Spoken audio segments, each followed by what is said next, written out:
19 Lok Sabha MPs का जो letter आया है, तो ये तो एक मेडिकल साइंस का बात है। इतने सारे एमपी को एक ही साथ कैसे दिल का दर्द हो सकता है। तो लोकसभा तो इंडिपेंडेंट नहीं था, वो तो ममता दीदी का कैंडिडेट था, तृणमूल कांग्रेस का कैंडिडेट था। उनका इलेक्शन काम कौन किया? तृणमूल कांग्रेस वर्कर्स काम किया।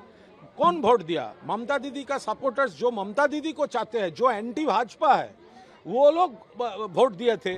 दल खराब है, पार्टी खराब है, इतना दर्द है, लेकिन एमपी सीट रहना चाहिए। यूँ क्यों होगा? उनका तो राज्यसभा में जो रेजिग्नेशन मॉडल है, तो लोकसभा में रेजिग्नेशन मॉडल वो वही होना चाहिए। ये सब जब इलेक्शन के पहले ये भाजपा को बड़ा बड़ा नेता लोग जब आ रहे थे, यहाँ का भी, तो बहुत सारे डायलॉगबाजी किए थे, उल्टा करके, ये करके, वो करके।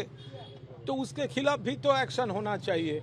अभी वो लोग सत्ता में हैं और ये एक भय का माहौल क्रिएट करने के लिए, थ्रेट का माहौल क्रिएट करने के लिए ये सब कर रहा है। अभिषेक बनर्जी वो काफ़ी है, वो खुद का जो इश्यूज है वो एक्सप्लेन करने के लिए, उसके ऊपर हमारा कोई कमेंट नहीं है। 19 एमपीज का जो देखिए, जो 19 लोकसभा एमपीज का जो लेटर आया है, तो ये तो एक मेडिकल साइंस का बात है। इतने सारे एमपी को एक ही साथ कैसे दिल का दर्द हो सकता है, ये तो एक मेडिकल साइंस का मैटर है।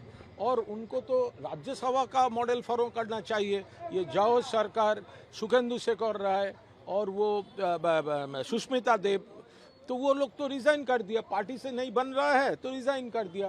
तो लोकसभा एमपी क्या है? तो लोकसभा तो इंडिपेंडेंट नहीं था, वो तो ममता दीदी का कैंडिडेट था, तृणमूल कांग्रेस का कैंडिडेट था। उनका इलेक्शन काम कौन किया? तृणमूल कांग्रेस वर्कर्स काम किया। कौन वोट दिया? ममता दीदी का सपोर्टर्स, जो ममता दीदी को चाहते हैं, जो एंटी भाजपा है, वो लोग वोट दिए थे। तो आज वो कैसे वो दूसरा कोई सोच, ये तो हो नहीं सकता।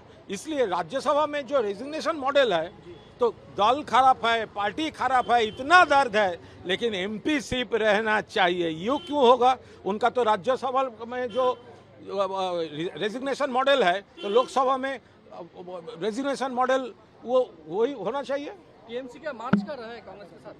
नहीं, वो ऐसा कैसे हो सकता है? तृणमूल कांग्रेस एक अलग दल है, कांग्रेस एक अलग पार्टी है।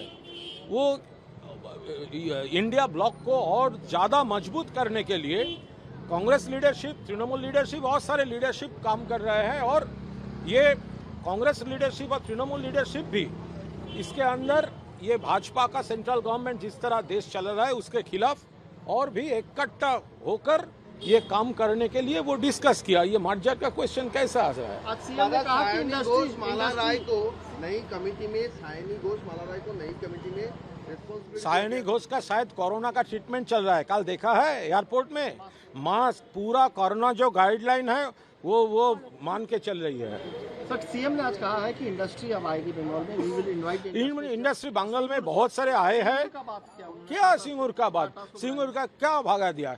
2011 के बाद भी ममता दीदी का गवर्नमेंट के टाइम में भी बहुत टाटा का पूरा यहाँ पर प्रोजेक्ट्स है, एक्सपेंशन है, एम्प्लॉयमेंट है, पूरा है। और सिंगूर, वो टाटा के साथ हमारा कोई दुश्मनी नहीं था, वो लैंड पॉलिसी का, एक्विजिशन पॉलिसी का प्रॉब्लम था सीपीएम के साथ। क्या एग्रीकल्चरल लैंड गवर्नमेंट लेकर प्राइवेट पार्टी को दे सकता है?